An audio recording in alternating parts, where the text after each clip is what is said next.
जय श्री कृष्ण। आपका मेरे चैनल में स्वागत है। आज हम बात करेंगे कि मनुष्य का भाग्य कब लिखा जाता है। यह भाग्य क्या हमारे कर्मों पर निर्धारित होता है, इस विषय पर संपूर्ण माहिती प्रदान करूंगा। गरुड़ पुराण के अनुसार मनुष्य का भाग्य जन्म से पहले ही लिख दिया जाता है। यह भाग्य आपके कर्मों और पिछले जन्मों के आधार पर निर्धारित होता है। गरुड़ पुराण में बताया गया है कि जीवन में आने वाले सर्व सुख दुख कष्ट और संपत्ति आपके कर्मों का ही परिणाम होते हैं। गरुड़ पुराण में यह भी बताया गया है कि व्यक्ति अपने जीवन के लिए स्वयं जिम्मेदार होता है। गरुड़ पुराण एक हिंदू धार्मिक ग्रंथ है जो भगवान विष्णु के रूप में गरुड़ को समर्पित है। यह ग्रंथ जीवन, मृत्यु, यमलोक और स्वर्गलोक के बारे में ज्ञान प्रदान करता है। गरुड़ पुराण में नीति, धर्म और ज्ञान के बारे में भी बताया गया है। गरुड़ पुराण का पाठ करने से इंसान को ज्ञान, तप और आत्मज्ञान प्राप्त होता है।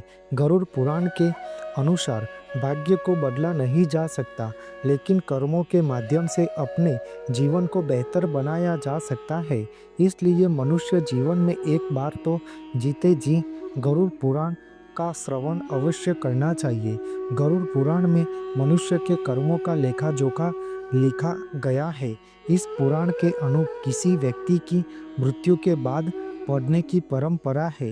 मनुष्य का भाग्य किसी समय लिखा जाता है।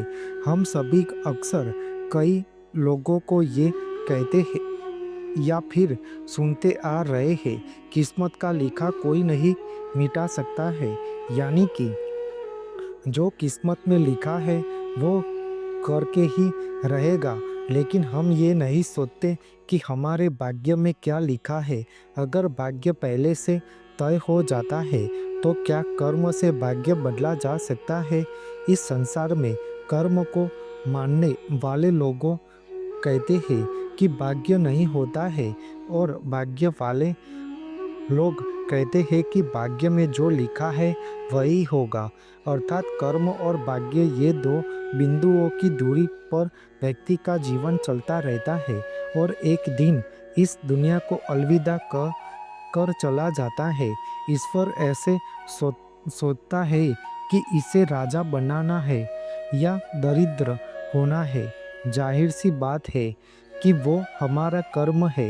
इंसान के कर्मों से उसका भाग्य का ही तय होता है। इंसान को कर्म करते रहना चाहिए, क्योंकि कर्म से भाग्य का लिखा बदला जा सकता है। जो भी व्यक्ति इस धरती पर जन्म लेता है उसका भविष्य पहले से ही लिखा जाता है। मनुष्य का जन्म कब होगा, कहाँ होगा और उसके जीवन में क्या क्या समस्या आएगी, कहते हैं कि ये विधि का विधान है और इसे छा कर भी नहीं बदला जा सकता है। लेकिन ऐसे नहीं है, क्योंकि त्रेता युग और द्वापर युग में कई ऐसे लोग थे जो राक्षस कुल के होते हुए अपने कर्मों से मोक्ष को प्राप्त किया था। इसी प्रकार हर प्राणी जगत का भाग्य पहले से ही लिखा होता है। हम सभी इस सृष्टि में हो रही नाटक के छोटे छोटे पात्र हैं, जिनका जन्म किसी न किसी उदयस्थ से इस संसार में हुआ। लेकिन इस कलयुग में ये भी पूर्ण सत्य नहीं है। आपका भाग्य आपके कर्मों पर आधारित है। आपने यह कहावत तो सुनी होगी कि आप जो कर्म करते हैं वही पाते हैं। अगर आप अच्छे और नेक काम करते हैं तो आपके साथ हमेशा अच्छा ही होता है। लेकिन अगर आपने जीवन में हमेशा बुरे काम किए हैं, संभवत इसका दुष्प्रभाव आपको इसी जन्म में देखने को मिलेगा। अपना भाग्य को बदलने के लिए भगवान को याद करते हुए अपना कर्म करते रहना चाहिए, जिससे आपकी किस्मत चमकने की संभावना बनी है। हम कर्म योग के पुरुष और इसका प्रबंध कामना है। इसलिए हमें अपनी कर्म निरंतर सही दिशा में करते रहना चाहिए और बाकी का काम हमारे भगवान खुद देख लेगा। यानी बिना कर्म किए हमें जीवन में कुछ भी नहीं मिल पाता है। इसलिए हमारे धर्म ग्रंथों में धर्म कर्म और पुण्य कर्म करने की प्रेरणा दी गई है, क्योंकि यही एकमात्र रास्ता है जो हमें जन्म और मृत्यु के चक्र से बाहर निकल निकाल सकता है।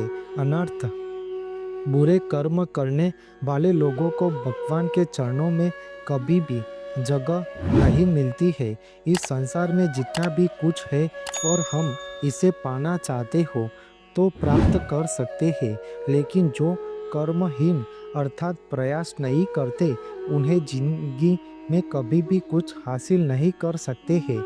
मनुष्य का भाग्य उसके कर्म पर निर्धारित करता है। आपको मेरी यह माहिती अच्छी लगी हो तो मेरी चैनल को लाइक शेयर कमेंट सब्सक्राइब करें और बेल आइकॉन को दबाना ना भूलें। जय स्वामीनारायण।